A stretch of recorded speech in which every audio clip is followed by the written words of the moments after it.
Hello, what's going on, everybody? Welcome to episode 34 of the show. My guest today is Norman Towns, really good buddy of mine. He is an actor, a comedian, and probably the best basketball player that I'm friends with. We sat down, we had an awesome conversation about, we started off talking about like YouTube stuff and comedy and online content and our careers. And it was really fun to see where we're both at. And then we got deep, dude. We got a little deep, bro. We went deep into some life stuff, dude. And then we came out of that, we talked basketball. So if you're a basketball fan, if you've ever touched a basketball before in your life, you're going to enjoy that last section of the conversation. And he's just an awesome dude. Great outlook on life. Very positive. Awesome. I love the guy to death. Let's see. This comes out on Monday. I will have already done the shows in Utah. I hope you were there. I'm sure they're going to be a good time. November 14th, I'm in Phoenix. November 3rd, election night, I will be cowering in the corner with 4 bottles of wine. So come see me then. And hey, man, whatever happens after the election, just don't set anything on fire, okay? Just don't blow. Just don't. You know. Leave your knives in the kitchen. All right, we don't have to fight each other. Okay, let's show some love. All right, man, I have no idea what's gonna happen, but we gonna find out. It's gonna be fun, or it's gonna be scary, or it's gonna be a little of both. Either way, this conversation is fun, so please enjoy this episode with my good buddy Norman Towns. Does everything right. This kid does it all, and he's still poor. Yeah, that's you. You're that guy where it's like, yeah. He does it all right. Like, if you guys just had half of his heart, like, this dude would put his own show together. This dude would. He just does it all. Makes his own stickers. Like, this, bro, you do everything right. I'm trying, man. I'm trying. No, you're doing it, though. Yeah, like, you're even past the trying part. I guess. I guess I'm past the trying part. Somebody has to believe. No, I'm joking. We're waiting for somebody to believe. Bro. You have all the connections. I got no connections. You got connections for me? Bro, you have all the connections. I got no connections. Bro, you do. You know freaking everybody. I got a lot of friends, but my friends can't give me a Netflix deal. Right, but I mean, but who needs Netflix now? When you do everything right. When you got a living room wall with a green screen. Bro, you literally do everything right. Thanks, bro. From the ground up. I accept that. Once compliment. you blow up, it's gonna be like, wow, this happened overnight. It's like, nah, he actually. That's the thing with overnight successes, right? Is none of them ever are. There's no such thing. None. I can't think of a single one. Even one-hit wonders have like mad albums. It's I had the underground stuff. Yeah, like, the underground stuff. I was following my mixtapes, my garbage mixtapes. Yeah. I don't think you're there just is one face tattoo away from having a fucking record deal. Bro? Should I get some face tats, dude? Just a couple tears and like a star or a little alien on my cheek. Matter of fact, as crazy as that sounds, it's not crazy anymore. It's not crazy anymore. Do you have any tattoos? None. Would you get one? No. Bro, you know what? I have commitment issues, and I can't figure out something that I want. That like, if I see something, I'm like, cool, and then after a while, I'm like, Bro, I drew a tattoo. My buddies got tattoos in high school, right? And we were 15, and I just drew up my own tattoo, and it was a bee, but it was the Bentley logo of a bee, and it had the Michael Jordan wings coming out of the sides, the original Air Jordan wings, and then it just had like fire all around it. And I was so hyped on this tattoo, bro. I brought it to my mom, and I was like, Mom, I'm gonna get this tattoo, and she was like, No, you're not. Wait. So you took your time, like you really wanted that. I really wanted the tattoo. I was That's 15. Like a sticker. She told me, if you save that for 1 year and you still really want it when you're 16, I will pay for it. And literally 2 weeks later, I was like, this is the dumbest thing I've ever thought of in my life. See what I'm saying? I don't have yeah. Because everything I think is cool now won't be cool. Like I remember Von Dutch was amazing, right? Mm-hmm. Like Ed Hardy. It's like if you see me with the Ed Hardy tattoo, bro, I used to wear Ed Hardy shirts, dude. I loved it. Ed Hardy was Affliction? The shit, dude. Were you Affliction? No, I didn't stoop that low, dude. Did you wear Affliction? Did you wear Affliction? Yeah, I had an Affliction shirt, borrowed one. Yeah? Borrowed one from a homie. Yeah. Borrowed one. Me and my buddy wore Ed Hardy all the time in like college and like not after college, but like the last 2 Ed years Hardy of college. Was big, man. Yeah, because that was when Von Dutch was Von big. Dutch was big. Jersey Shore. You're right. Are they the ones that put Ed Hardy on? I think so. They at least helped in the rise of Ed Hardy. Because all those designs are like tattoos. They're just tattoo designs, right? Just flames and skulls. Flame and tattoos snakes. that you could get out of like the quarter machine. Right, like you right. order those yeah. tattoos, yeah. Uh-huh. Actually, I ordered a bunch of fake tattoos from Amazon to do a sketch. Yeah, I've done that a lot. Really? The fake ones? Mm-hmm. Did they look good? Oh, yeah. It's what I wear when I do the Rock impression, or I did this video about UFC fighters, and I had like a tiger tattoo on my chest and a tribal armband going around my arm. Looks What's super up with the real, promotion dude. for these videos, man? They're super funny, but like when you see them, it's like, where did this come from? And then it's like, What do you mean, like view-wise? bro, hilarious. I get no views. Why? I have no idea. Let's talk about I literally have no idea. Why? I don't know. Why? I don't know. I don't What know. do you think? I don't know. I mean, there's so many different possibilities, and I stopped stressing myself out over it because I find so much fulfillment in knowing that what I make is good, and I enjoy it so much that I used to stress all the time about like, why does this only have 1,000 views, 5,000 views, whatever, when I'm looking at other videos from other people with garbage content and garbage quality and terrible, unfunny concepts, and they're getting like millions of views. And I used to always like stress out about that. But now I'm like, who cares? People think that's funny. Let them think that's funny. Let them have their love, and I'll find mine one day. No, you know what I mean? Yeah, but you're right. But there Maybe is I a haven't common found an thread. audience. I But don't there know. is a common thread with that. Like there is an underlying thread where it's like a formula, right? Because there's people that are talented that never go anywhere. Right. And everything. And then there's people that aren't that talented. Like it's like, think about basketball, right? Like there's people that are really good players that I've seen play in college and they look horrible. Yeah. And then I've seen horrible players go to like a program and they look like gods. Yeah. Like they're like, man, have you seen Tyrone, or the dude's amazing. I'm like, wait, what? Like what? And then you see him and you're like, did he just get better overnight? But it's just the perfect system for them. Yeah. Or it's the worst system and it's just about putting that person in a system. But I have noticed that like it is like a tricky thing, because you see certain people that really have something special, and it's like I've always thought, it's not that I'm upset about it. It's not that it like keeps me up at night. It's not like, what the fuck? But like it is one of those things where I'm like, like what is like the formula for that as opposed to this, and this is better. Part of it is, I talked to somebody at YouTube about this a couple months ago because I thought I was being shadow banned. I thought they were like, legit. You're like, because I was putting out like fire stuff and it was getting 300 views in a week, and I was like, what is going on here? Why are they hiding my shit for some reason? And so I thought it was because I had gotten some type of strike against my account for using an Eminem instrumental, and I checked and I didn't have any strikes. So I was even more confused. I was like, why is this happening? So I contacted them, and they hit me back with and credit to the YouTube people that hit me back, because they sent me like a really in-depth email, and they basically said, look at your account, look at the videos that have done well, and keep doing that. So they were like, keep doing Eminem impressions and Joe Rogan impressions. Okay. And I'm not gonna do that forever. I have so much shit I want to do. I don't want to be I don't want to be the fucking Eminem Joe Rogan guy. Keep doing the. You know what I mean? Yeah. I haven't done an Eminem impression in a long ass time because I feel like I did that. Yeah. And Yeah, I got what I wanted from that, and I maybe I'll do it again if the moment is right. But I'm not just gonna keep like it. But if I did, I think that's the thing, is I would continue to grow at a faster rate because I would get all the Eminem fans and the people who fucking love the Eminem impression.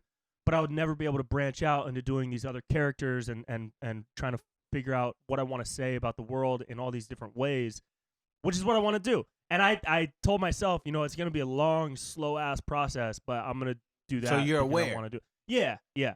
So I would guess that that's why. But man, I haven't even hit 100,000 subscribers yet on YouTube, which is like a milestone for a lot of people. I've seen people hit 100,000 in a matter of like weeks. Yeah. From starting. Yeah, from starting like a YouTube account. My buddy Ryan Leader. Really? Yeah. Weeks. Doing what? Well, he's done a lot of stuff with a couple people that have bigger channels too, like this guy Churdley's, who's it's running his like, Chad. Like they're coming like cross. Yeah, so he gets a lot of Brent, cross promo from them. Not to take away any credit from the fact that he's a funny dude, but I see that, and I see the stuff that he puts out is very consistent. It's the same style, similar voice, similar concepts, and he's nailing it. And credit to him for finding that niche and finding his style so quick. I still feel like I'm trying to figure out mine, and I'm just throwing a You bunch got a of shit style at the though. wall. No, but it's going good. It's like these characters. Like the stronger the lane is, the stronger the branding, the stronger the identity is. I would say the stronger something is, because you're seeing people that just have a basic identity and it's blowing up. It's like wrestling all over. Like things aren't really new; they're just refined. You get what I'm saying? It's just like a refined. It's like Stone Cold Steve Austin flicking people off, The Rock. Like they have these characters and people that kind of fit into that category start rooting for them and cheering for them, and they blow up. But it's simple for people to latch on to something that's not, as basic as possible, and it's just a refined version of something. Yeah. Yep. So we're still figuring it out. You're doing it though. It works, but it's crazy because once it takes off, then it's like, see, so many people change when it's working. It just hasn't hit yet. Because then once it hits, it's like, oh, you look at all the greats, right? Like you just said, they've been doing the same thing, but then once it hits, it's like, oh my God, this is the best. Oh, this is hilarious. Right, and it's like he's been doing that funny stuff for 10 years. He's been doing that crazy stuff. Like, it's just gonna hit. It's like, yeah, and then when it does, you have like a catalog. I just wonder like what that hit is. Like, what is that? That's what that's a good ass but that's a question. mystery, right? Because there's some people, that you're like, is it gonna hit for them? Yeah, because they have something. And is that one moment, or is that like a year of small moments? Am I in the middle of a hit right now, or have I not even gotten close to it yet? You know what I mean? That's for all of us in entertainment. Well, we all want to pop off and be stars for different reasons. Hopefully, most of us for the good reasons, and not just to bang hoes in a strip club. You're right.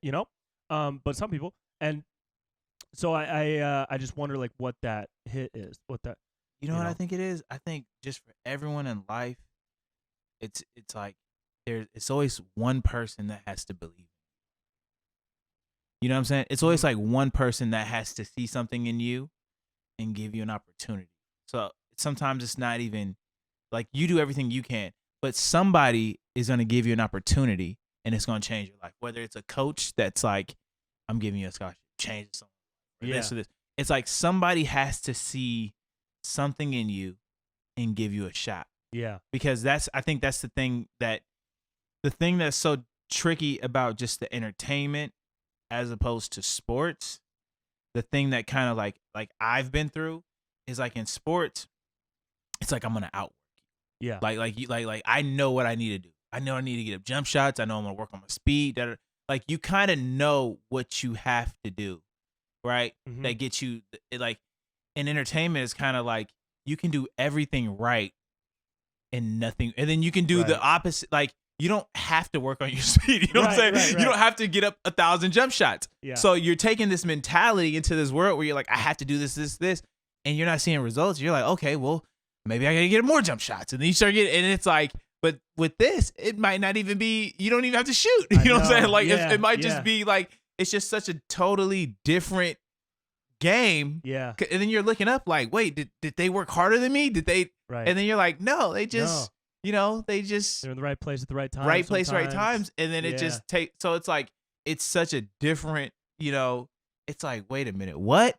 Because everything I thought that makes sense in this world, it doesn't make sense. You know, there's so many correlations between sports and entertainment that work, but then there's stuff like that where it's that doesn't. It's like so much works and then so much doesn't work. You run as many lines as you can as a stand-up, and won't. You do as many open mics as you can, and it's not gonna get Yeah, where you hit 4 or 5 stages, you're like, I'm putting in work, and then you're like, wait a minute. You look around, you're like, no one's here. Did I tell you what happened with Nick? No. Cannon? What happened? We got to talk about this.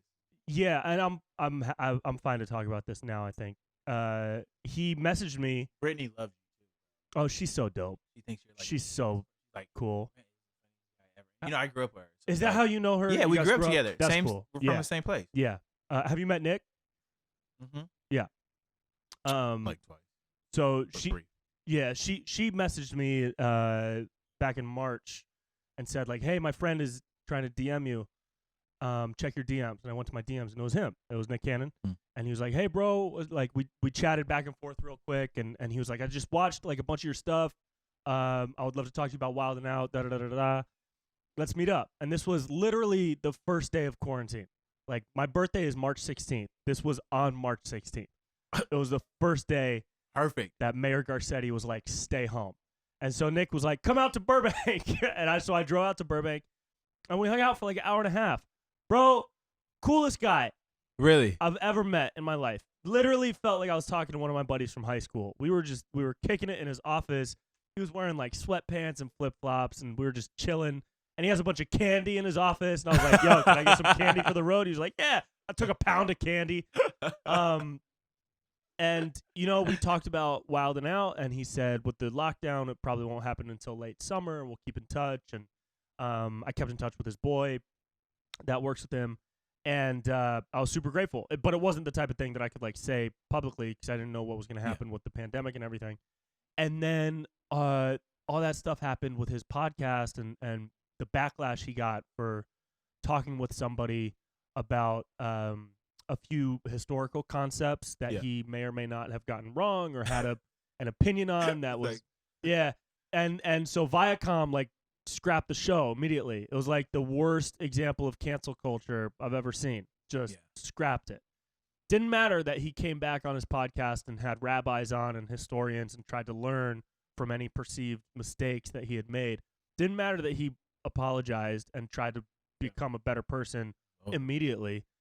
And that's what the nightmare is with cancel culture and like this toxic, fuck you society that we're in right now. Anyways, I just say that because I know we had talked about it before, and who knows, maybe it'll happen, but it's not. I guess it's not something I could count on just with the way the world is right now. But that was an example of somebody took a shot.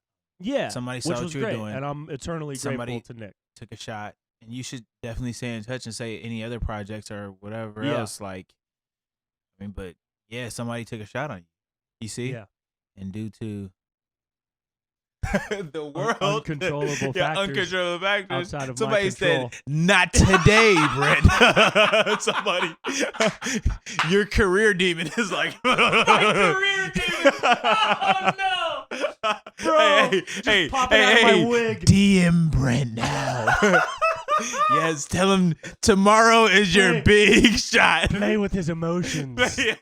Let him get his hopes up. Let him get his hopes up. Strike him down. Strike him down right now. As soon as you go up, you're like, your life is a movie, man. There's going to be a biopic one day, and somebody's going to be reading the script like, wait a minute, hold on. Wait, hang on. Page 92. I thought 92. He was about to make it. He hasn't made it yet? Oh, okay, hold on. Hold on. 93. It says right here. Why'd you still it says the movie offer, but then the next page, there's no movie. There's no show. Wait, huh? Oh, if you read the bottom, it says that they did. Okay. Oh, man. The movie shut down. Funding. Yeah. Well, good thing this isn't based on a true story. Oh, it is? Oh, it's very true. It's a bunch of high. It's called Brent Pella, Highs and Lows. So this isn't a comedy. It's a drama. It's a sad drama. Okay, great. Yeah, we'll get... the opportunity that never came. Let's get Michael Shannon to play Brent. Shia LaBeouf's going to be reading the script like, this is bullshit. There's no way. It can't happen. It's like, it's a bio. But it's all good, man. We roll with ups and downs, baby. No. It's all ups. We chilling. It's all ups, dude. Ups. How are you, man? How you been? How you been through all this? Man, you know what's crazy? Is it's been weird because it's like a limbo. It's like a world of limbo. So it's like you go through stages where it's like comfortable, or you're, it's cool. Somebody cut in? Is that loud? Oh yeah, we got construction all the time over here. Oh really? Yeah. All the time? Mm-hmm. You know what that means, right? Huh? You know construction? That's for money line. Come on. Yeah, they do. How? What do you mean? Pretend to be working on stuff so that way they can funnel money. What? Yeah, that's why you see Construction companies or like construction my companies, landlord? construction companies, landlords, they all do the same thing. That's why like you'll go somewhere and it'll be like construction all the time, and you're like, how are they constantly working on this? That's road? here, bro. Yeah, That's here, same dude. thing. See, Come on. no, I'm serious. I know 'Cause people that do sometimes that stuff. Sometimes I wake up, like a couple of these videos I've been doing have been so topical, I got to do a quick turnaround. Yeah. So I'm up until like 4 or 5 a.m. And then I'll go to sleep. I'll hit upload. I'll go to sleep at like 4 or 5. Yeah. And I'll wake up at 7. It just sounds like somebody's hitting a hammer against a pole. Yeah. I'm like, what's happening over there? Bro, it's just they could keep money funneling. That's why they always say that something broke or they do this. Construction is the easiest way. Wow. It's the easiest way. I'm fixing something. Hey, man, you don't believe it, but the table, bro, I'm still fixing it. I'm fixing it. Keep that money coming in. Keep funneling that. Keep washing this dirty money, making it clean. Damn, the pipe broke. son. Now the pipe costs this much. So now I could, Pipe costs $1,500. Bam, this, the machine. It's a deep game right there. That's deep, dude. And maybe not even drugs involved, right? It's just they just charge too much and they just want to clean their. Yeah, now they're just cleaning money. It's all for cleaning money. You wouldn't know. That's crazy. Bro, that's why you go somewhere and it's like, oh, there's always construction. There's always, construction companies. I got to invest in construction companies. Oh. Pella Construction. Get in. Yeah. Get in. Yeah. But I feel like that's where, I honestly feel like that's where the mob went when the mob got shut down. Construction? They went into construction. Yeah. Yeah. Because, I mean, you know, it was bootlegging alcohol, and then alcohol became legal. And then it was weed and coke and everything. But then the cartels took over drugs, and weed became legal. And so where does organized, you know, crime in America go? Probably money laundering. You know, Vegas has probably still got some seedy places and seedy people, but I've always thought, construction is probably the place. Man, and mattress firm. Oh, yeah, mattresses. There's too many mattress firms. I know all about dude. mattresses. You know the man. mattress firm conspiracy? Oh, bro, what's the mattress firm conspiracy, though? Oh, dude. There's like mattress firms. There would be like 5 on the same block. What? Yeah. Like 5 mattress firms on the same block. I don't know about this conspiracy. Or like 2 or 3 in the same strip mall. And they're just mattress firms. And you can't even leave with a bed. They're just display rooms. So you go and you choose a bed, and they mail you the bed, or they ship it to you. And so there's a whole conspiracy that they're actually laundering money for massive cartels. And there's other things in that conspiracy too. Really? But that's the overview. Yeah, because you can't even buy a mattress. You go into a store, they're like, we'll ship in 3 or 4 days. And the customer service is at an all-time low. Bro, look at... Like, bro, I went to a mattress store, and it's just like... It's like 2 people in there, right? Yeah. Yeah. And you can't tell me mattress firm makes enough money to have 4 locations in the same strip mall. Yeah, it's like, what are you looking for? A firm, soft, med firm, comfort level? All right. You know? And I'm like, oh, yeah, well, I'll be back. All right. And I'm thinking, like, who's paying you? Right. You know? Who's paying you? Where do you get your check from? Yeah. You on. have to sell these beds. Like, yeah. If I got commission, I would be like, whoa. Right. Don't walk out. Wow, right. we got one. Hey. Right. Try this. No. Look at this. Like, it's just almost like, I'm like, am I, like, I came in here to look for a bed. Yeah. Yep. If you see something you like, let me know. Yep. I'm like, what? It's sketchy, dude. There's some shit with mattress firm, bro. I never thought about that. Yep. Tires, too, man. Tires? Tires. What's up with tires, well, bro? I don't know if tires is necessarily, like, you got a tire related conspiracy to that, for me, dude? But, like, what they do is they remake tires. Like, they'll melt tires down that you, like. To the rubber. Yeah. Sell them. That's a lot of money in tires. A lot of money in tires. A lot of money in palm trees. People used to steal palm trees. Because palm oil. Smallest roots too. Because of palm oil. Palm oil. Yeah. You look at the ingredients on peanut butter or it's in like tons of shit. Palm oil. They're cutting down forests in the Amazon to put up rows of genetically modified, genetically engineered palm trees. Yeah. So that they can get the palm oil and sell it to these massive companies. Same with soybean oil. It's a huge problem because it's the main cause of deforestation, and it's also affecting the ozone and global warming, because as the Amazon is the biggest source of extracting carbon dioxide emissions from the atmosphere, because it's like the Earth's lungs, right? And so these companies, these massive like factory farm companies and giant global companies are cutting through the rainforest to put up these palm trees and other like soybean fields that don't act as the lungs of the earth and don't take in the carbon dioxide at the rate of the rainforest, because they want to plant them, get the product, and sell it and make billions of dollars because they don't give a fuck about the planet. So it's a huge problem. It's a huge issue related to climate change and related to deforestation, and we're losing like tons of species because of it. Nobody talks about nothing really. Yeah. Change. Yeah, I would just watch the movie, The Green Inferno. Have you watched that? What's that? The Green Inferno. Green It's where Inferno? like is that the scary movie with the cannibals? Yeah. Oh, Did you watch that? Yeah. What was that? That was How did that creepy. get How did that funded? get into your mind from this? Because of the Man, Amazon? I just watched it yesterday. I just watched it yesterday. Bro, I was like, oh, that's this a looks creepy cool. ass movie. I watched that and I was like, It's a spooky how movie. did this get funded? That's what I Who thought funded that? when I saw it too. I was went like, who straight to paid for this movie? IMDb Pro and was like, I had to look this up. And for people who haven't seen it, Green Inferno is a movie about a group of people that go out to save like Rainforest, like you said. they save Was the it a tree or rainforest and something? like a tribe that lives in there, and the tribe ends up being cannibals. Super gruesome and horrific. No idea how it got funded, but I think that same guy has made a couple of scary movies that did really well, and this was like his passion project. Yeah, I was which is like, creepy. what? Like, who thinks it? Yeah. On some Final Destination, like creepy stuff, like Yeah. yeah. Ugh. I was like, but there's no purpose in these like people eating people like that. No. Like, There's no message to that movie. no message. Like it should have been like I think they're it's just eating raw like brutality for people who like that shit. Yeah, because it did know? get like a gore award, but I definitely took a look at it. Yeah. That's a weird one. Yeah. Rainforest. Have you Favorite. been acting in anything or doing any projects? Well, I came out here. I did this series called Tough Love, which was cool, and then before that, I did Insecure, which was dope. Were you on Insecure? Yeah, I was on Insecure. Oh, dope. You didn't know dude. that? I think I might have seen a photo Yeah. post on Instagram, but I Play, haven't seen the I episode. play BJ Bennett. Well, my name is Bennett, but I go by BJ. Are you series regular? We'll see. Like, it actually kind of took off, but we'll see how things go. That's amazing, Within bro. the next season. Congratulations. Yeah, dude. yeah, within the next season. But it was cool. I really Cool. enjoyed it. How was working with Issa? It was dope. Well, I work closely with Molly because I work at the law firm. But Issa was she's really cool.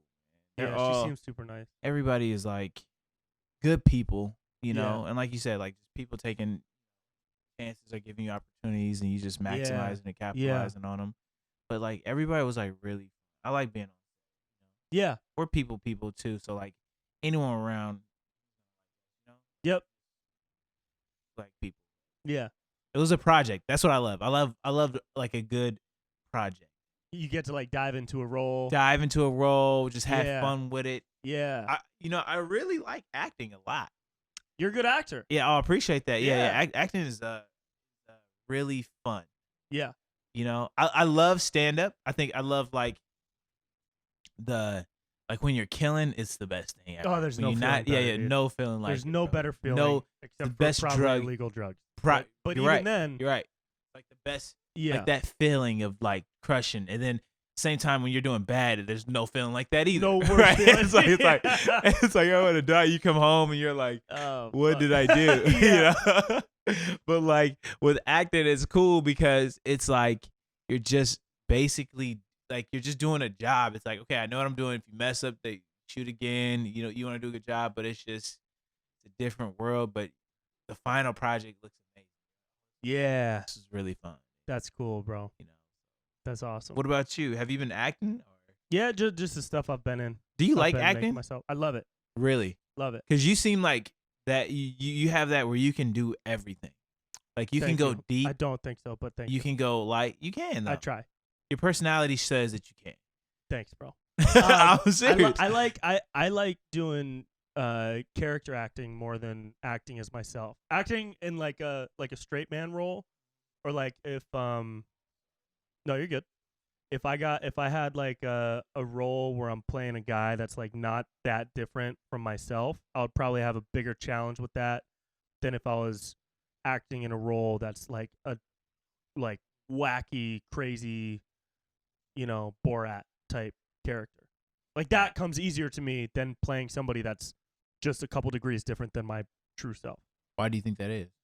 I think I find like comfort in being in a different world.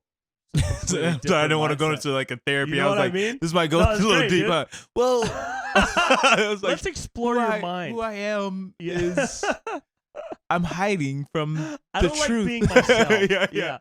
I grew up in, I think it's fun to like explore like a persona or a mindset that's so completely different for me. But I think what I'm trying to do now is figure that out in a way that I can apply it to playing a role that's not so different from myself too. So I can come off naturally when I need to and not always be this like fucking, thing. So it's easier. It's easier for you to be other people or characters, or I'd say it's more fun. It's fun. It's more fun. Do you feel more comfort in it? Yeah, actually I do. Because I'm like,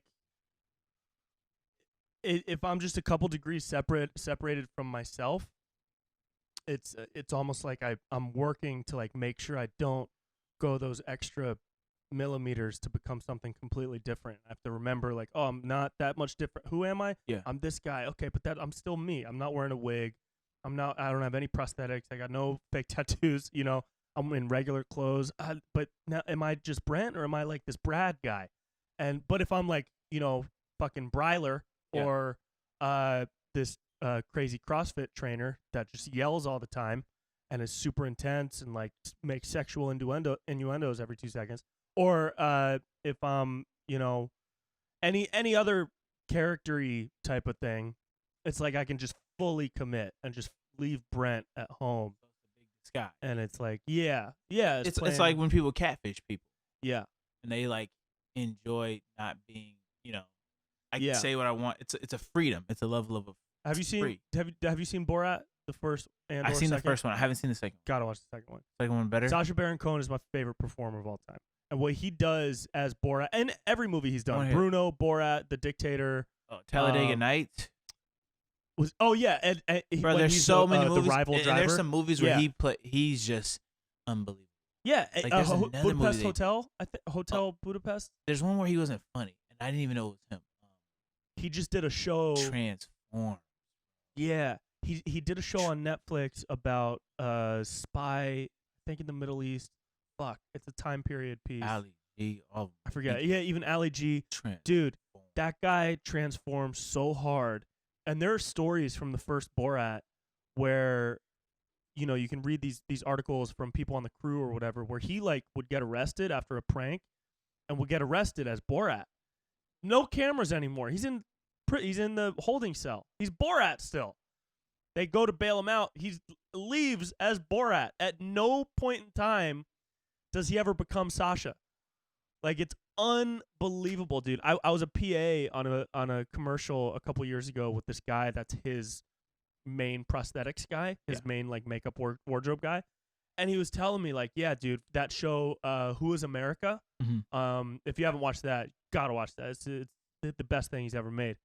He would do these like stunts and these pranks, and no matter if cops would show up or people would try to fight him or punch him or start yelling at him or things would get like testy, he would never fucking break because he's so committed to the reality of what's going on, because the message he's trying to get across is so important to him that he can't break and he can't.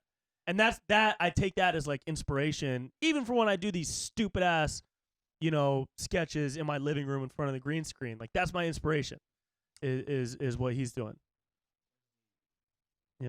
That's like, I always wonder, like, the depth, like, even like, okay, even comedians, right? Comedians are some of the smartest people I've ever interacted with. Yeah. Like some of like genius compared to like an everyday person, right? Mm-hmm. Just the mind is on such another level to where it's almost like you do stuff to entertain yourself because the world isn't enough. Yeah. Like it's another level of things, because it's like there's even been times where I would do something to make people laugh, but deep down I wish somebody else was here doing this, because I'm like, this would be funny if this happened, and it's not happening, so I would do it just to see a reaction. Yeah. But I know that like it's entertaining to me. Like I'm like I'm making the world entertaining to me because this is kind of like, or you sit in class and you're bored and you want something to like stimulate that like or this is so you act up or be the class clown or something, but you're just doing something because you're bored. But like, just like I'm always so like interested into the minds of like people that do comedy, because majority of people that do comedy can do drama like even better than people that do drama, like and the people that do Robin drama Williams. can't do comedy. Yeah. People that do drama have a hard time doing comedy. Oh, bro, I didn't know that. Yeah, like I didn't know that until people was like, dude, I don't know how you do comedy. And I'm like, comedy's easy. Yeah. But the people that do comedy, drama, they can do drama like that. Yeah. It's a wild. correlation. Yeah, Robin if you can do comedy, Jim you can do Carrey, so bro, many everybody. people. Yeah, like I do comedy, I could do drama really well. Yeah. You do comedy, I guarantee you could do drama oh, bro, extremely I would love to do well. drama. But what I'm saying is, yeah. you would do it even better than people that just do drama. I don't know why that is. Yeah, I wonder if it's because, as a comedian, your view of the world is so, you can find like the ironies and the darkness of the world and point out the hypocrisies of the world, and that's kind of what drama explores is the darkness and the ironies of relationship, the hypocrisies of politics, the hypocrisies of different character relationships and the tensions in between.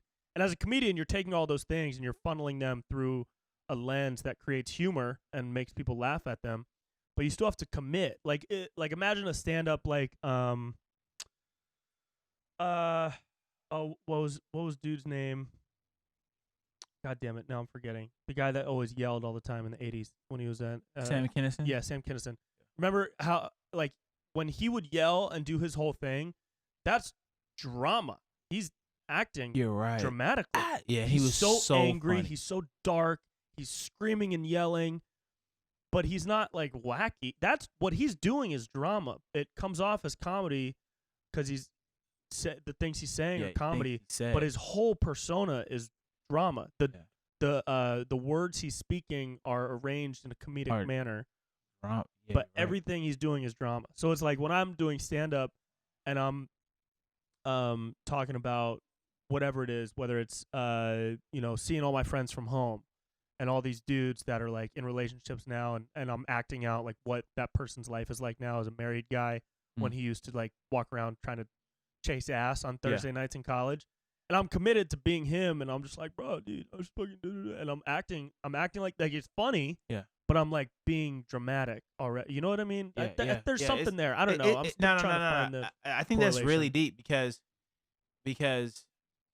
even when you're someone else, it's more confident because it's not. It's like getting outside of yourself.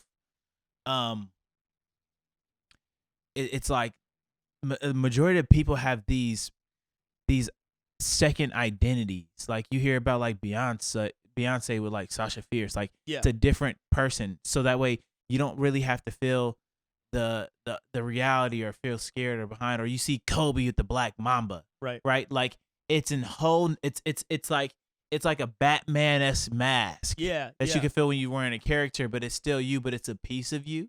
Because I noticed even like with stand-up, like there's just comedy shows that I did really well when I was detached from me. Because if I was me, then I'm nervous. I'm like, oh, this shit sucks. So the farther I got from me, the better it was. Because I kind of didn't feel those things. Like, and even it's funny how we mentioned like Sam Kinison, right? Like he comes from an evangelistic, like a family that was like preachers, like fire and damnation. So he was literally mimicking, his parents are seeing like preachers, like he was a pastor, you know what I'm saying? Right. And that is how you get people so like even in his act, he's mimicking that. Mm-hmm. You see what I'm saying? And it's working. Yeah. But it's interesting that you say that because it's like, you're right. Like he's like, and that was very dramatic. Like if you're trying to get an emotion or you're trying to strike a feeling or you want people like, it's crazy because it's like you're striking these emotions, these feelings, and you're away from yourself, but you're something else. that blocks you from feeling something. You see what I'm saying? It's like I block a feeling from me having to experience it. You see what I'm saying? So it's like even sometimes where something happened kind of be fucked up or whatever, and I would be funny or something, but like I'm blocking myself from feeling, embarrassed or hurt, or it's a mask. We all wear masks. Yeah. And we all do. Mm-hmm. Even the people that say they don't have a mask, that's a mask too, so that they don't have to. Right. Right. Like I heard Mike Tyson say this once. He was like, "Life is about who bluffs the best." And I remember I heard that, and I was like, "Man, that's crazy," because everyone that we meet is bluffing in somehow. Like somehow we're all like the superhero and the coward are the same. It's just what the superhero does and what the coward doesn't do. But it's like we all have the same feelings, but we make choices how to deal with it, or we exercise something to where, I don't feel this. It's like me and you working out, right? You can't run every day and not get in shape, right? If I run every day, I know what you feel because I've been there before, but I've ran every day or I cycled every day to where I'm at this level and now you're at this level. But see, if I'm at this level, I know the level you are. You see what I'm saying? Because I've passed that level. Yeah. So you were there. Yeah, and you can manipulate something. You can manipulate something because it's not where you are right now. You're aware of that. So it's like, if I box every day and I got in a ring with someone that hasn't boxed before, doesn't know, it's like I already know I can tire this person out because I've been at that level before. Yeah. You see what I'm saying? But I just worked my way out of that. And I think some of the things that we do sometimes is we don't understand how much work and practice that we do that elevates us. Because like I had a friend that was like, "Yo, Norm, you so confident. Are you able to do this? And you're able to do this?" And it wasn't that I'm so confident I'm able to do that. It's just I've practiced something more than you. Yeah. You see what I'm saying? Yeah. I put myself in way more uncomfortable positions than you. Stand up. Think of how crazy this is. Do you know how hard it is to get up in front of random people and say, "Hi, my name is Brent Pella. Hi, my name is Norman." That there gives, "Hi, my name," like these are normal. That's a normal, like we're all made to survive, right? Like that's the number one instinct. Your instincts come in. So for you to cut that off and be able to tell a joke or be funny and put yourself in the most vulnerable space, like you're really jumping. You're jumping. That's why you see a lot of creative people or artists or people that I know personally that, rest in peace, have committed suicide and stuff like that. Like I used to always think like, damn, that's gotta be a bold move. Like that's gotta be a bold, it's sad, but it's a like to commit to do that and really go through with it. And I've worked at like a psychiatric ward, right? Oh, when? Yeah, this was at UCLA at 2011. I worked at the neuropsychiatric ward with the kids and adults, and then but we had people that attempted suicide and stuff, right? Like went through with it. It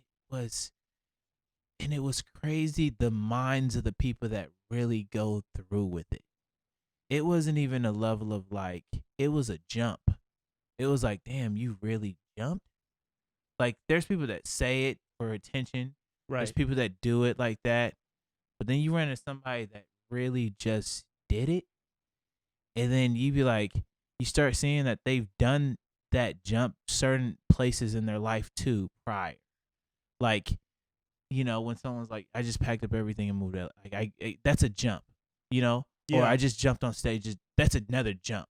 You know what I'm saying? Like they've done it before, or they've done it in something else. It doesn't even have to be like within the entertainment, but they've done it before, but then they did that jump and you're like, wow, I don't even know if I could have went through, like I couldn't have done that. I'm not saying that that's like, I'm not lightening this in any way, or I'm not putting light on that, like that's amazing. But I've just always thought like, damn, somebody to go through with that. Like I had a friend that just passed. He killed himself.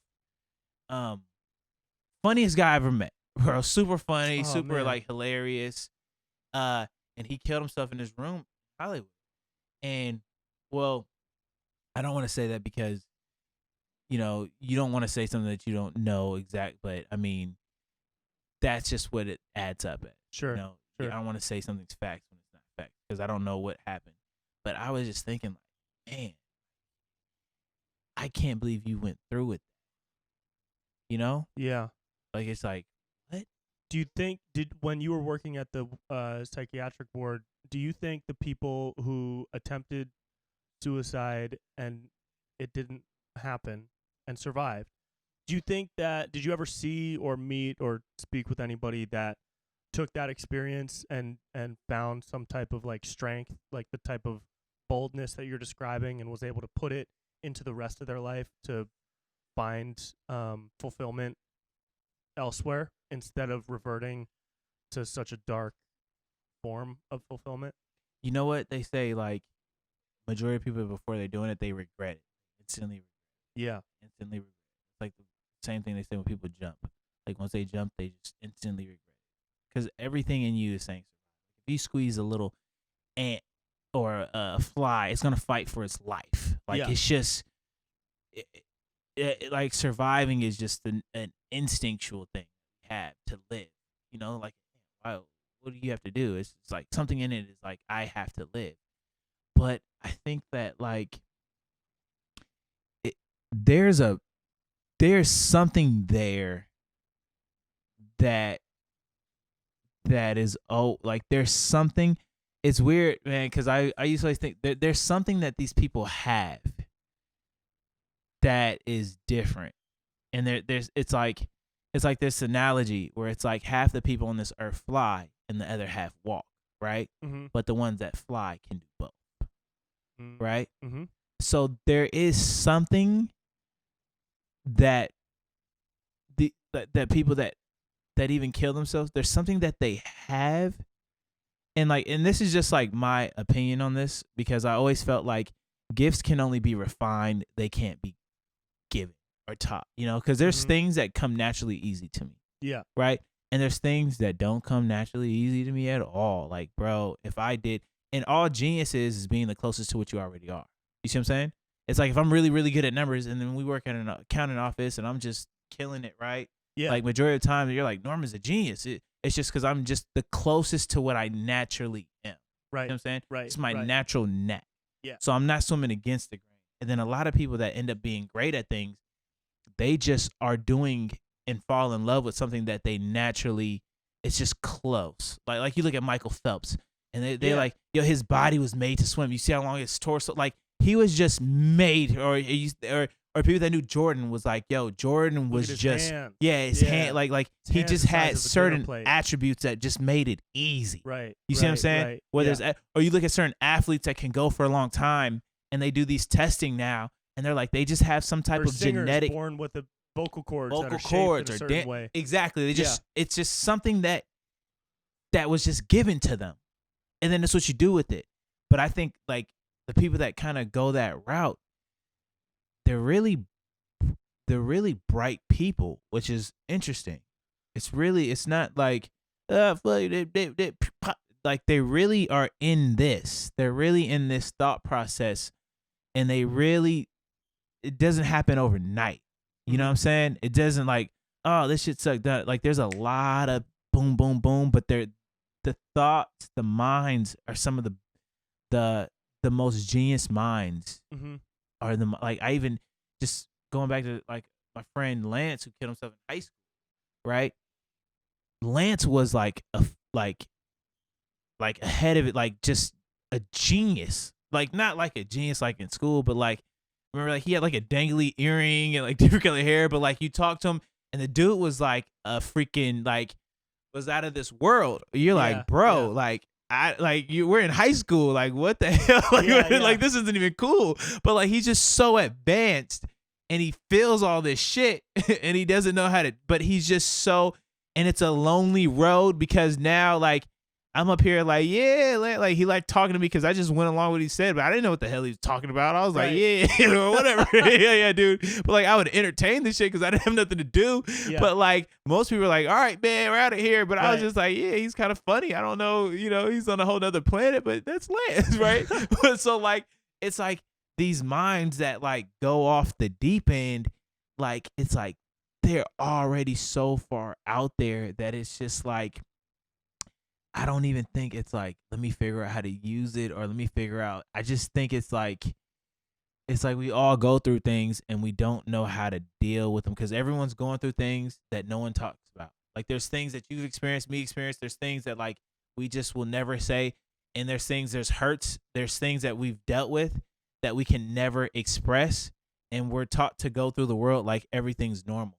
You see what I'm saying? Yep. So we're taught to wear these masks because it's like everyone goes through things, but no one shows you how to deal with things. Nobody. Yeah. And then nowadays, it's like everything is taken to a whole nother world where it's like somebody could take something personal and use it against you. Right. Or someone can take this and Take really something out of destroy you and hurt context you. right, So it's right. like, let me give somebody a loaded gun pointed at me, or it's like, so I just think that like, every time, every game there's a loss. You know what I'm saying? With great heavy lies the crown. It's like when you come to a certain level of understanding, it comes with something as well. You know what I'm saying? Mm-hmm. Like there's a price for everything. Knowledge. Did you ever hear Chris Rock's quote about he got asked like why do you think so many comedians are like sad and dark? Because there are. There's a lot of comedians that have They are. Like, they're in a dark place. And Chris Rock said, I'm 99% sure this was Chris Rock's quote. He said, if ignorance is bliss, what is the opposite of ignorance? Right? You can run around not knowing shit and just be like, yeah, the world is a happy place, la la la la la, everything is fun, everything is happy. But for a lot of comedians, the comedians are not ignorant because they have such specific views on the world and they know what's going on and they can see through the bullshit of like the system or whatever it is that they are commenting on, right? Mm-hmm. And so if they are the opposite of ignorant, then they are experiencing the opposite of bliss because they are experiencing the full truth of the world and the things that they're commenting. And the truth is painful. That's true. Yeah. The truth isn't always like the nicest. The truth isn't the friendliest. Like I remember, like I met met people that were autistic, and they would be like I remember this kid that was helping. He was autistic, and he's like, she's fat, and I was like, no, you can't say she's fat. And it was like, but is she fat? And I was like, she's overweight. Then why is she not fat? And it was like trying to explain to someone like it's not okay to call someone fat, but for them it's like why if they're fat? And it was like, I mean, you do have a point. You know what I'm saying? It's like it's right. You're not wrong, but that's not right. Right. Why is it not right? Then why is there a word like fat? Why isn't everyone just over? And it was just kind of like, I was like, dude, like this is killing me because it's not like you're wrong. Right. You know what I'm saying? But it's the world that we live in, the semantic, the language, but it's all, but I think the thing that it comes down to is really like, even when people are different, is trying to figure out how to manipulate yourself into something productive. Because the same way that you might be a workaholic or you might constantly be moving up, or like I have a competitive nature where I'm always trying to go farther. That's the same nature that somebody that shoots heroin like shoots up, and it's like, maybe I could do a little more. Maybe I could, the same version of you in a whole different scenario is drugged out. Same shit, doing the same thing. Yeah. Like I just need to do this. I just need to do this. It's just the same mentality. me, different. Yeah, in a whole nother situation. Yeah. Is fucked up or doing some crazy shit or doing this, right? And it's like, but see, the thing is, you want to manipulate the nature of it to doing something else. Because the same person that's in the gym every day at 5 a.m. and then they're addicted to the gym, that same nature is already in that person. Yeah. You see what I'm saying? That's in that. But it's like, if you take that nature and you put it into something else, right?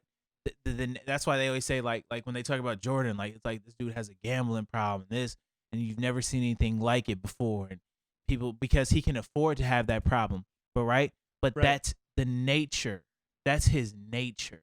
You see what I'm saying? Yeah. Because that same nature is what made him be one of the best in the world, like amongst monsters, bro. Yeah. You're like, I look at people that are great, and I'm just like, holy like I'm just at such awe. Yeah. Because like you have to you have to be better than Titans, bro. Yeah. Like I played You have basketball to be a players, god. bro. Yeah, I played basketball players where I was like, this dude is a dog. Like this Right. dude plays me like he wants my soul. Yeah. Right. Yeah. And to go above that, I'm thinking like, Crazy. holy moly, donut shop. You know what I'm saying? Like, think about it, right? Like in any era, right? For you to be like above what's above, not only the mentality, bro. Like if I was a boxer and I came out and it's like Norman Towns versus Brent Pella, and they start reading Brent Pella, the undisputed champ, 5-0, heavy, like, bro, my psyche is already like, fuck me. Yeah. Bro, like, Yeah. dog, I'm not even gonna box the same because like now I'm thinking about your record. I'm thinking like, I'm looking at your highlights. I'm looking at like, bro, for me to get to that level took a lot. Now for me to beat you, mentally, I'm already like, dude, this dude's undefeated. Right. This dude has it like, who am I? Do you take, like, because we both played basketball growing up. Did you play college? Where'd you play? Well, I finished at University of Great Falls.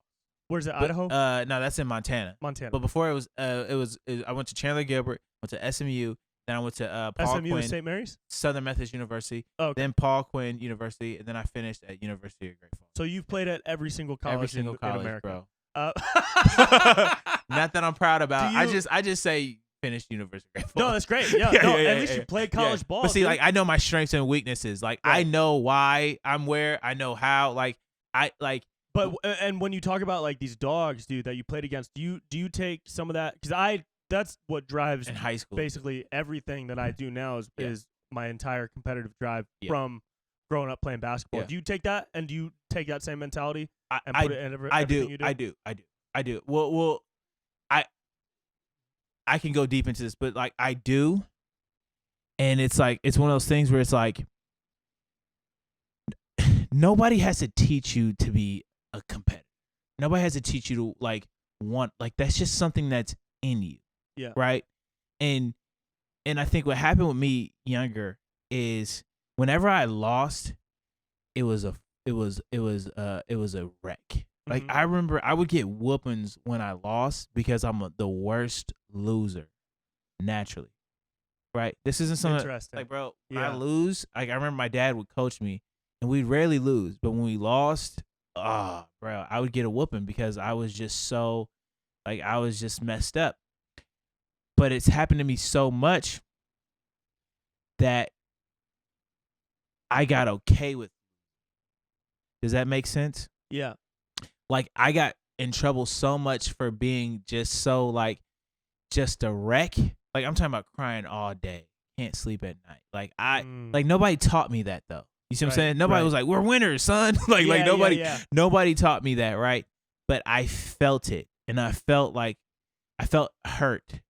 And I didn't know what hurt was.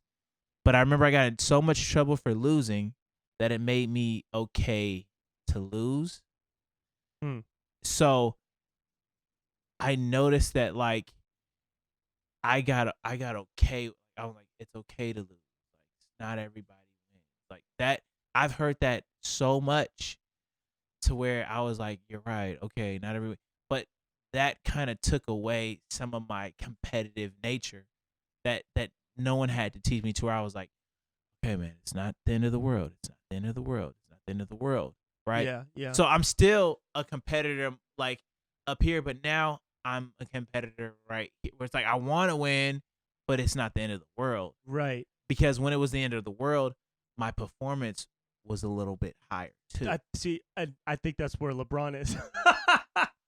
Bro. To be completely honest, dude, I think that's where LeBron is. Yeah, he wants to win, but losing isn't the end of bro, the world to him. He said stuff like that before. Yeah. See, and it's true. And then another thing too is what you got to understand too is mentality, bro. Yeah. Like like I'll tell you this, and I don't think I've ever said this, is like when I was younger, right? People from different neighborhoods would bring people over to play me, like their cousins and stuff. Were like, you and the they'd be best over in your neighborhood? by far. Yeah. But this is why though. Because I thought my dad was in the NBA. Because my dad told me he played in the NBA. What? Yeah. So. Did he play ball at all? Just rec leagues, but he loved basketball, but it was fun. Yeah. But my mind was like, you can never beat me because your dad wasn't in the NBA. That's hilarious. Bro.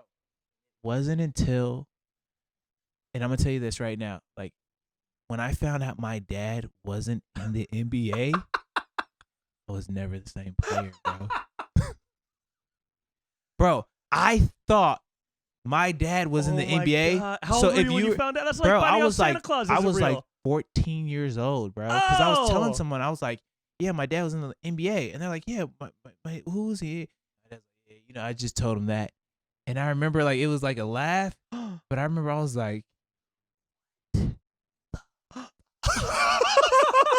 I was like, Wait, that's so rude. I was like, You never asked him for a sports card or anything? yeah, I Or didn't even yo, like. Let me I see what just, Slam magazine you were in. I just thought he had a stint in the league. I just thought he just had a man. stint. But the thing is, That's so like, funny. the thing is like, But that shaped your mentality. bro, how much it shaped my mentality? Yeah. Bro, if you were 3 years older than me, I was giving you that work. Like Yeah, 4 yeah, years. yeah. Like, bro, a year, like, it wasn't until I found out where a year older than me was like a big, you know, as a kid, Yeah. a year is a big difference, bro. difference, Like, especially people have teenagers. muscles, people Yeah, man. like a year is like a jump, right? Yep. So like it wasn't until that I just I shrunk a little. Like I was like, wait a minute. I was like, wait. Like it like was like, wait a minute. What? Like it was Right. like it's almost like, you know, the time you find out you're not invisible. It's Yeah, like the time yeah. you find out you're not Superman or something happens to you and you're like, oh shit, I can get hurt. I'm like mortal. I'm mortal. Yeah. Bro, it hit me so hard.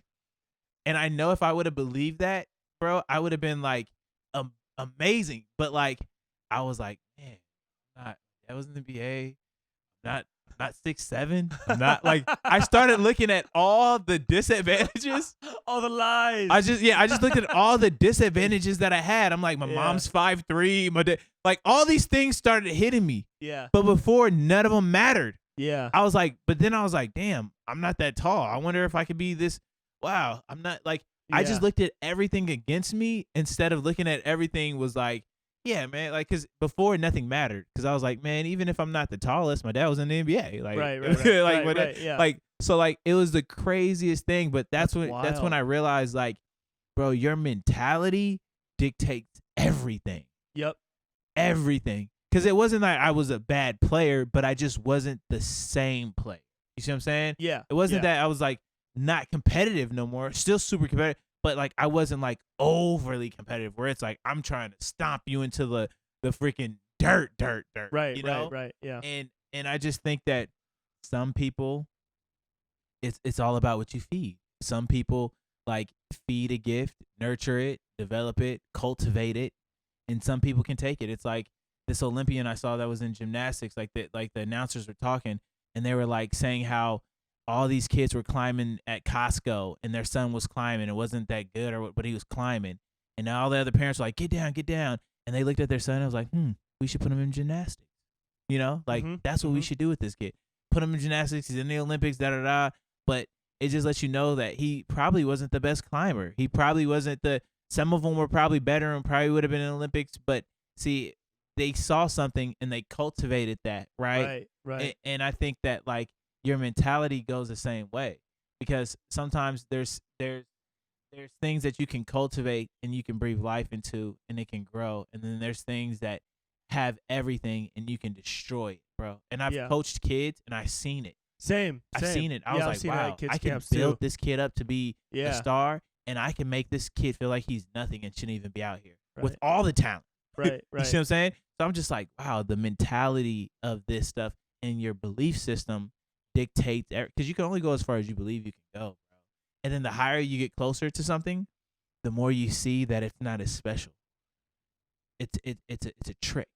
You see what I'm saying? The things that you thought were so far away aren't that far away. Yeah. You're like, wait a minute, this isn't what I thought it was. You know what I'm saying? Yeah. And at every level is the same, because you go to something and you're like, you have this invisible, like, so I worked out at the Home Depot Center, right? This was like the pre-draft stuff with like Is Kevin Love. This was in California. Yeah, it was over at It was like Carson. It was in Yeah, Carson. Carson. Yeah. Yeah, Carson. Right. This was like 2008 or 9 or 10. It was with Kevin Love, Kyle Singler, and all these. Were you people, just right? working out? Working out with like players, so they put us in a hotel and all that, right? Yeah. So I was talking to these agents or whatever, but I just felt like I was so lucky to be.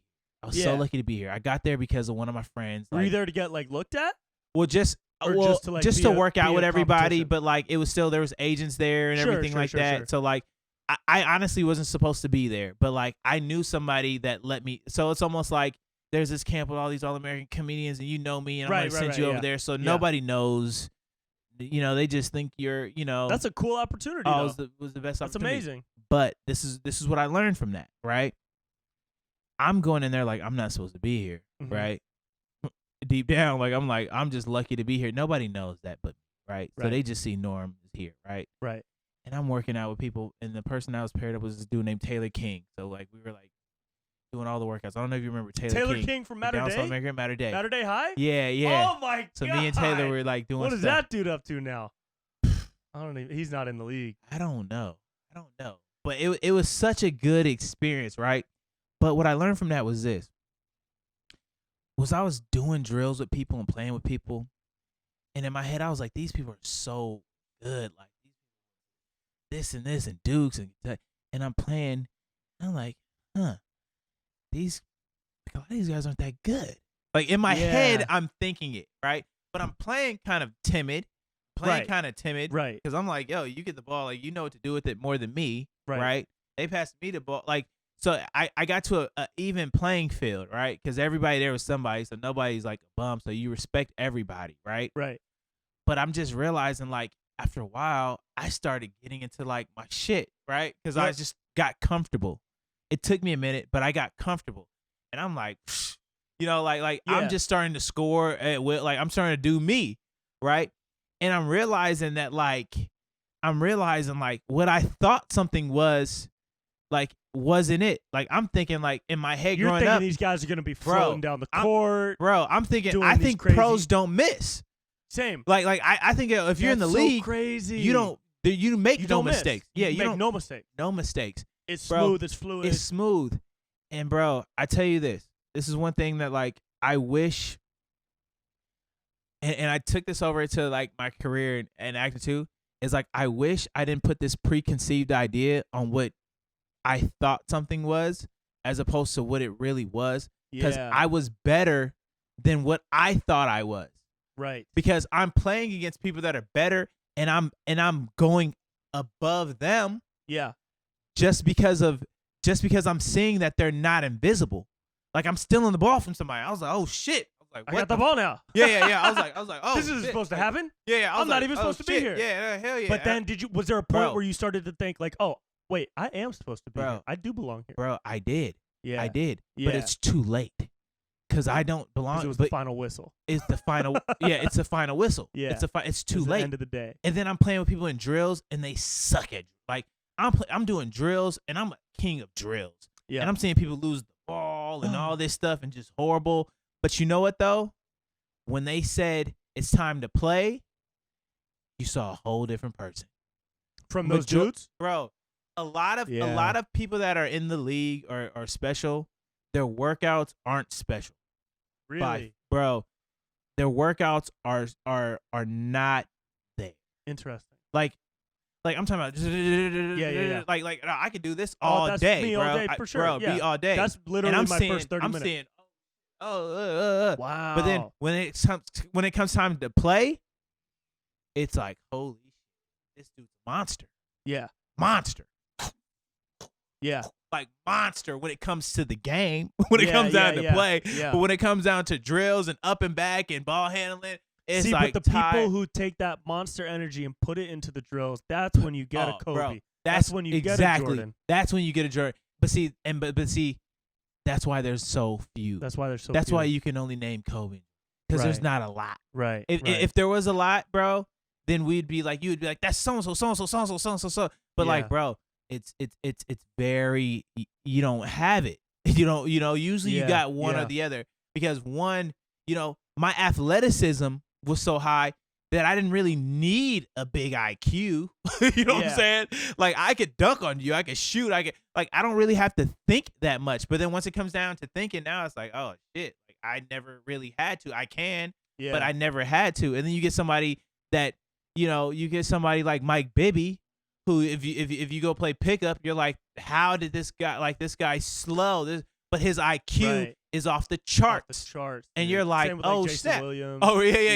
You're like, wow. Like, if I judge this guy off of like dunking and stuff, like, I don't know if I've ever seen him dunk. Like, I've seen Mike Bibby play a few times, and I was like, how is this guy in the league? Right. But then you see how he knows where you're gonna be, where you should be. He knows where this guy's at. He just knows the game because he didn't have athleticism. And if he probably had athleticism, he probably would know the game. So if you get somebody with both, that's a fuck, like, what? You know what I'm saying? Like, so I think like it's just one of those things where like even when I was playing and I was like, damn, I'm good enough, but I never felt like I was good enough until I was in that ballpark, until I was in that arena. Right. You see what I'm saying? Yeah. Like I never seen that. It's almost like if I was to be a UFC fighter, like right now I'm like, oh no one can beat John Jones. I couldn't beat John Jones.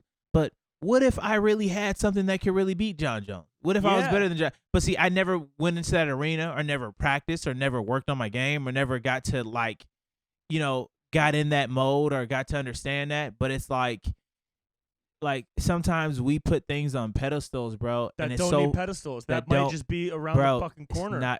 It's not as far away. That's why I think it's so important to not put things on pedestals, and B, don't even imagine a pedestal. Just focus on what you're doing right now, right? That's it. What came from that workout? Did you ever talk to anybody? Also, what was the highest level you played at college? Was it NAIA or D2? No, D1. D1? Yeah, but then I transferred right away. From so SMU to Paul Quinn. Because I didn't have my associate. Was Paul Quinn D2, D3? Paul Quinn was at NAIA. Yeah. Okay. So how did the workout end?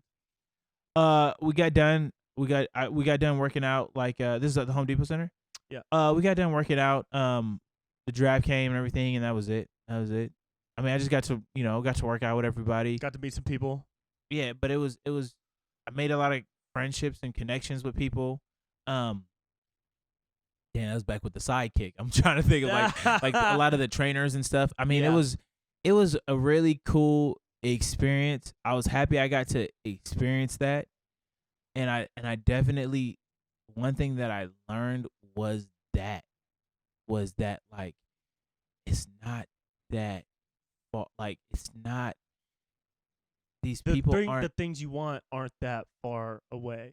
It's closer than you could ever think.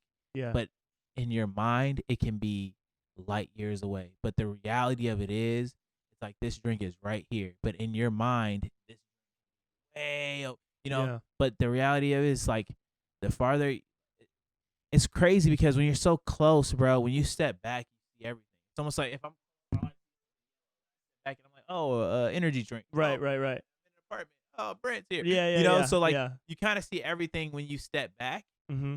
And I think from me stepping back in that situation, it made me realize like, man, this shit is not as far away as I thought it was. And I don't know why I thought it was so, because I've even been on set with actors that I'm like, oh my God, this girl was on this and this and this and this. And then I'm talking to her and she's like, hey, how do I say my lines? Does this sound right? Yeah, that's And I'm crazy. just thinking in my head like, yeah, that sounds good. I'm just trying. She's asking me that. Bro, yeah. In my head, I'm like, yo, I should be asking you. You turned down Twilight. You know what I'm saying? In my head, I'm thinking like, yo, this is somebody I need to, like, what? But like, when they get to these levels, you're almost scared to mess up because of the fall. Because you're so high up, everything is hiding. Because now I can't mess up. Yeah. So now that little But isn't that too just the thought of being like the thought of the fall? Isn't that kind of a misconception too? Because you're putting yourself on a pedestal when really you're not. That fall is not even a fall. It's more like just a quick step down that you can step back up from. Yeah, I think because you gain so much that you don't, the loss. It's almost like say you live in this apartment, right? Yeah. You gotta go. You're like, all right, whatever. I gotta move. Now, say you have a big house. You have guests. You have some kids. You have a family. And then I say I'm gonna take this all the way. Now it's like, whoa. I'm accustomed to having this. I got my wife has a car. This. Right. So I just think the more you have, it's like when I was homeless in LA and I had to move, it was nothing. And I started getting stuff, and it's like, man, Yeah. I actually got a lot now. Like I can't, man, I didn't work for this and this and this and this, and I've gained all this stuff. So I think that like even the higher you go up, the farther that drop is. Yeah. The farther that drop is. And I think that it's easy when you don't have it. Like for me, when I jumped on a bus and came to LA, but I didn't have nothing. I was taking a lot of risks and a lot of opportunities just because I didn't really have nothing. And then I started getting stuff, and then I'm like, oh, wait a minute, should I do this? You start thinking because now you have something to lose. You know what I'm saying? And it's like even having that mentality where it's like, if I win, great. If I don't, great. But like having that that mentality is, bro, that's the one thing that I understand about Kobe and Michael and just certain people that I've even seen in the league. Like, there's just certain people that I'm like so impressed by, because I'm like, for you to not have someone break that or to overcome that. I remember we were talking about Nick Young once and about how someone was saying he makes bad shots and all that stuff, and this is whatever the case may be. But in my head, I was like, man, for you to get to that level, yeah, you know what I'm saying? Yeah, without somebody yanking you out the game, right, or somebody holding you up, you had to have done something really good, yeah, or you had to have beat something mentally for somebody to be like, because like there's times somebody, why would you shoot? And I'm like, you're right, my bad. Why did I shoot that? Now I'm scared to shoot the shots. Now I'm like, I know I can make them, but now I'm like messed up. So for me to even get past that is like, wow. Yeah. You got past somebody destroying you or making you feel like you shouldn't do this or something. Like you got past that. But like you said earlier, it's just sticking to what you do. Just almost having like blinders on. Yeah. Where it's like this stuff doesn't even rock the ship. Right. Like I'm so focused. As soon as you put those blinders up and you start letting outside interference in, and you open the window of self-doubt, if that window opens a crack, is a storm, bro. It's a hurricane outside just waiting to get in, bro. So crack. Yeah, man. Just a crack, bro. Just a crack. Just a little. Don't even open Hey, you sure you want to wear that? You sure? Right. Now it's just like, sure you want to make that choice? Yeah. You sure? Yeah. You know right.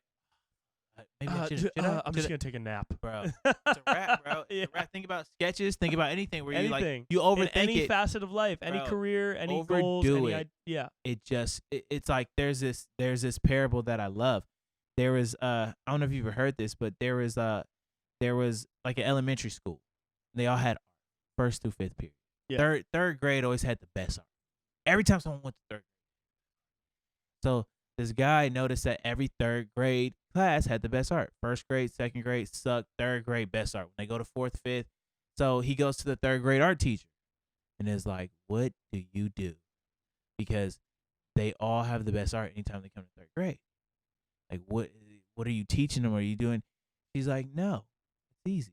I just know when to take their pencils away. I know when they're done. Mm-hmm. You see what I'm saying? Yeah. And so many times we got caught up in this and this and this, and we end up having a masterpiece and ruining it because we have all this, this, and maybe this, it erases it. She just knows when to say, okay, you're done. Yeah. You know? Yeah. And that's how the 3rd grade has all these masterpieces. So sometimes in life, it's like knowing when to, it's like Kenny Rogers, knowing when to fold them, just knowing when it is a game changer. Knowing when to do something and knowing when not to. Knowing when to take the gig, when not, knowing when to put it out, knowing when not to, knowing when to shoot the shot, knowing when not to shoot the shot. Right. Knowing when to call the out of bounds play, knowing what play to call. Yeah. Knowing is what gives you the advantage. They say in games, when you know more than someone, you win. When you don't know enough, you lose. Yeah. In everything. You see what I'm saying? Yeah. So it's like if I know something more, I have an advantage. You know, it's like if we're playing a game of basketball and I know something or I've seen something before, now I have an advantage over this person. Now I have an advantage over the game because I know this person can't go left, or I know this person can only go right. Right. I know this person wants to shoot. Right. I know that, okay, I'm gonna do false motion. His legs are gonna be tired.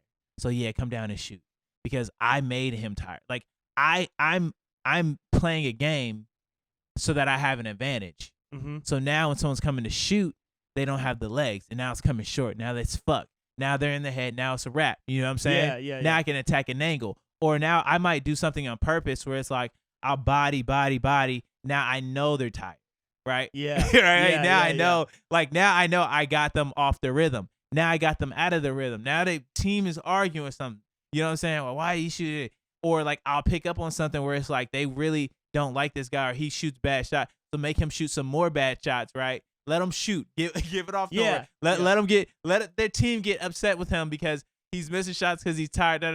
And now it's like, why you did it? Now this dude lost his confidence. Now we win. Now it's a game. It's all, everything is the same. Bro, everything is basketball. Bro, basketball everything is is basketball, dude. Everything. Life is basketball, dude. Bro. Like, I'm serious. Like life is basketball. It's real, dude. I life live my is life basketball. Like just one big basketball game, bro. Bro, we got to get a workout in too. You let me know. We got to get a workout. You in. let me know when. Yeah, this court that we played at with Terrell and those other guys. We haven't been back since March, but she lets me go over and do solo workouts every once in a while. Really? Yeah. Do you work people out too? No, I've just been working myself out. But you and I could go. Why don't you tell me so we could go and like? Yeah, we'll go. Really? Yeah, I've been trying to get back into like playing shape.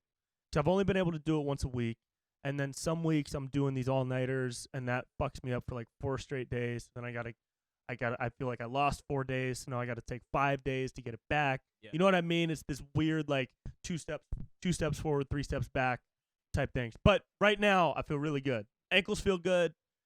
I haven't been injured in hella long. Bro. You take collagen? No. Got to help with the ankles? Collagen. Yes. Great. Your ankles are made of collagen. It's the material that keeps your joints. Bro, together. That will help my ankles? It'll also help your nails and your hair. But you got a dope-ass hairline, dude, so you don't need it for your hair. So your hairline is going to be like, no, we don't need that shit. Send it down to his ankles. Yeah. Whereas me, my hairline is like, no, we need all the collagen. You got a good hairline. No, I don't. Really? Yeah. I'm wearing Is headphones. that another right mask? It's another mask, like dude. Yeah. Like, you have a cul-de-sac. You're like, see what I'm saying, bro? Cul-de-sac? You're like, see, bro? We all wear masks, dude. Like, is that character Brent's playing now? No, that's just who he really is. Like, yo, you think that Brent's playing now, bro? I was like, no, man, that's just who he is. Oh shit, dude.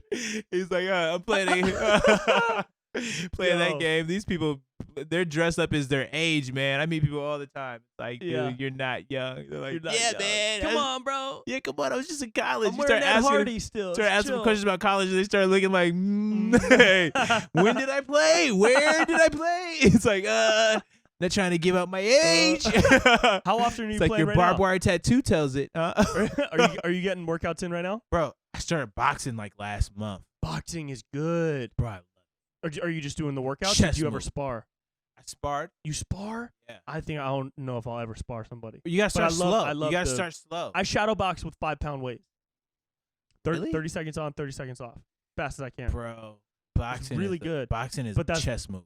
Boxing is wild. It's a mental game. You know, James Harden boxes in the off season. Does he? Yeah, and a couple other players do too, because it's like mental game. Yeah, it's a mental game. It'll work out different parts of your anatomy that you've never worked out before.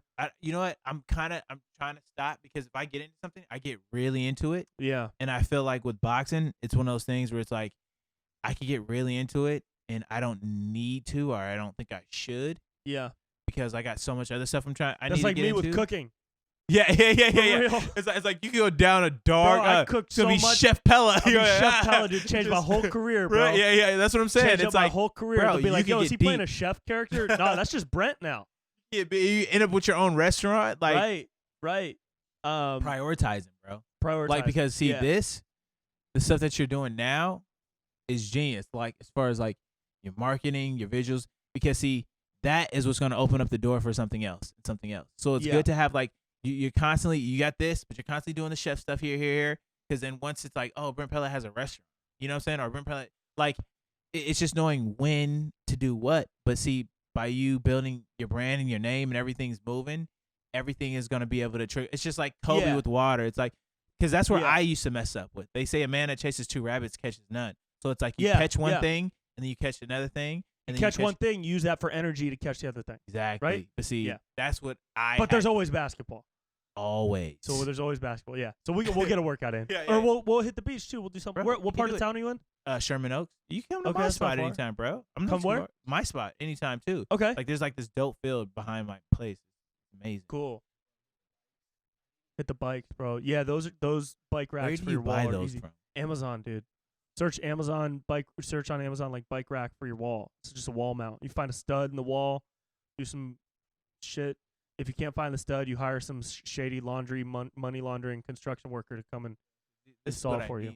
I've been looking for one of these for a long time. Yeah. Yeah, it's like $7. Like $7, dude. And yeah, we'll go hit the court. We're almost up on an hour and a half here, bro. How long do these usually go? I'd try to keep it to like an hour and a half.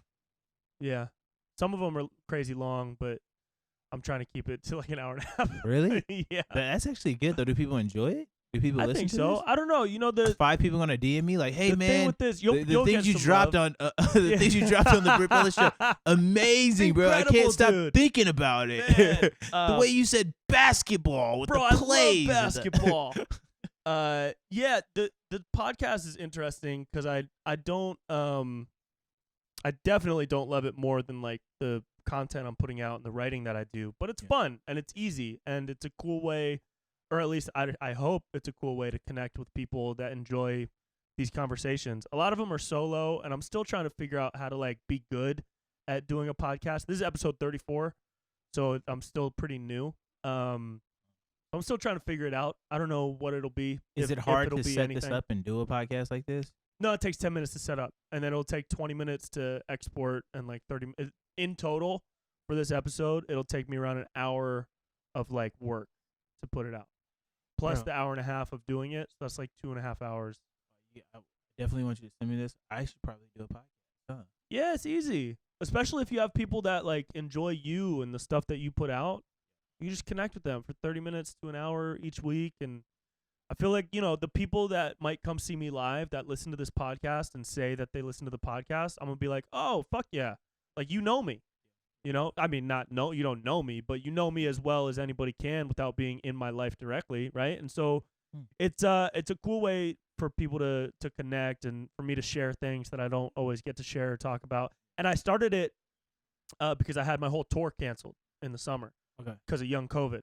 And so I started the podcast because there were no shows. I wanted to like rant a little bit and work out some ideas, and yeah, so we'll see. I make no money off it. It gets a couple hundred listeners per episode, and you know, I don't know. Maybe it'll grow, maybe it won't. I have no idea, but I'm not stressing. It's fun. Does it cost to put it up on there? $15 a month. Yeah. So it's you know, if it was any harder, I wouldn't do it. But it's easy, and maybe I'll level up. Maybe I'll get a little studio going, and that'll help it grow even more. But for now, it's cool. We keep it casual. Yeah, you know. Yeah, dude. You put out the visuals too. Mm-hmm.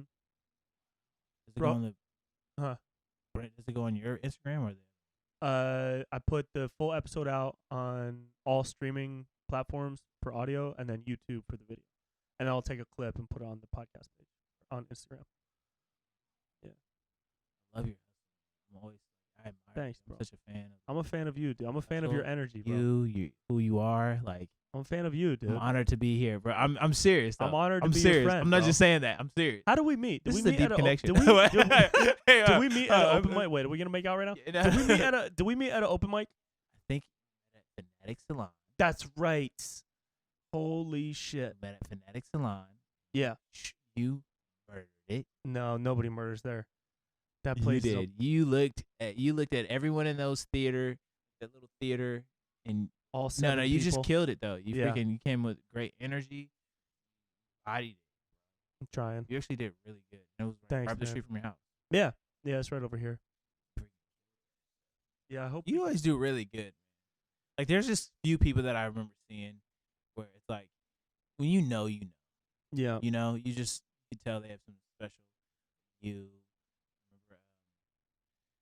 Ben always had something special, like just different, just special. Sure. Like for you, it's only a matter of time for like you're gonna have your own late night show. It's a matter of time for all of us, bro. We're all gonna make it. Bro, we are, but what We're I'm all saying is gonna like make it, not all of us. Let's be real. Yeah. Wait, let's be real. Okay, maybe honestly, not all of us. You know We're not the all people, gonna but make it's it. like you're already there though. Yeah. You know, you're really. It's weird because success happens before success, but you it's know like what's funny you're is, there. is especially in comedy and entertainment, you always want that next level, but then like you said, once you get there, it's like nothing has changed. It feels like, oh, this is like I remember a year ago, my following wise, I probably had like less than a quarter of what I do now, right? And all I wanted was like to get to 50,000 on this and 100,000 on this, and now I hit those numbers, and I literally feel like nothing has changed. It is the weirdest experience because it feels like first and foremost, I'm like so grateful that people like my stuff, the people who watch my stuff like my stuff and have shared my stuff, and I see all the love and the comments and the messages of support and love and all that, and I'm so fulfilled and grateful for that.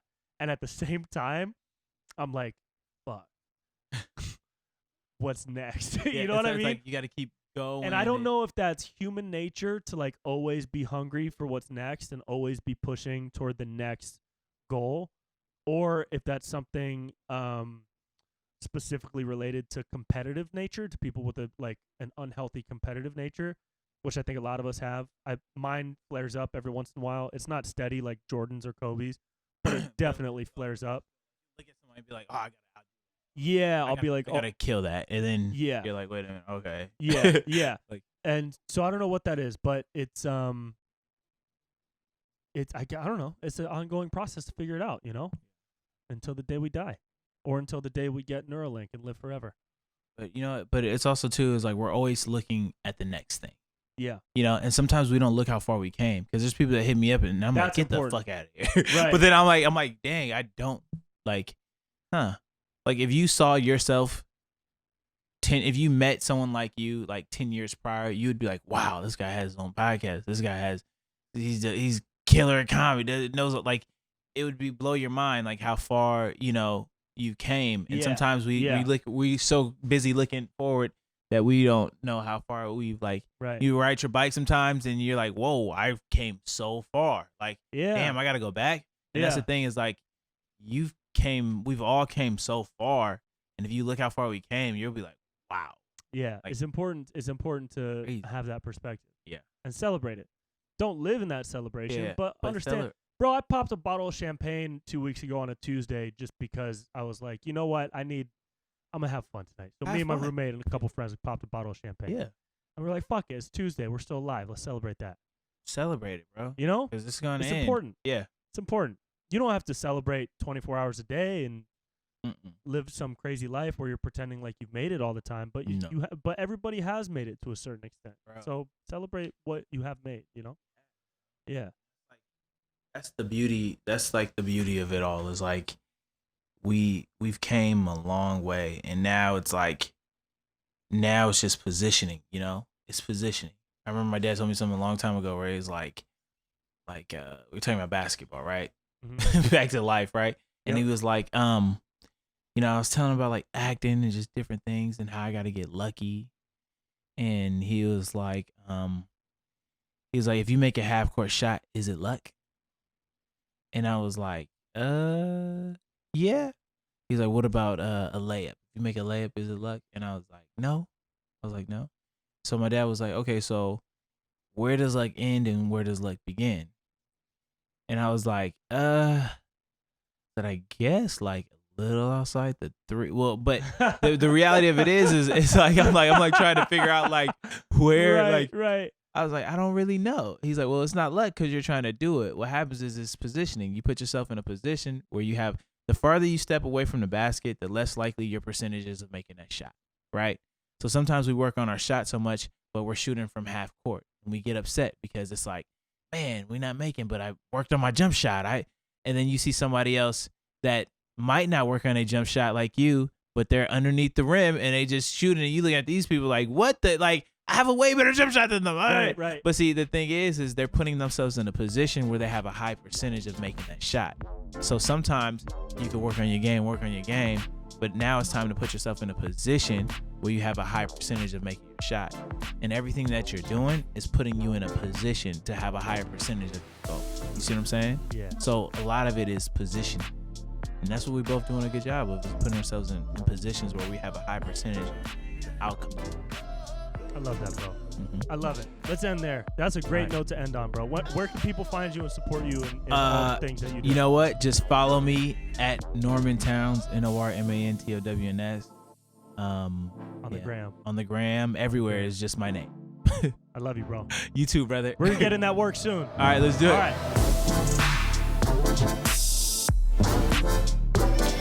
And that's it, man. I hope you enjoyed it. I hope this episode makes you want to go out and get a basketball and shoot around for a couple hours, because I definitely did when we were done. Follow Norman at Norman Towns on all the things. Catch him on Insecure. I believe that's HBO with Issa Rae. Really funny show. And yeah, man, that's it. We vibing, dude. Come see me live, dude. Hopefully I get more shows soon so I can actually tell you when and where. But until then, stalk me at your nearest Whole Foods. Guys, have a great week. I love you so much, and I'll talk to you soon. See ya.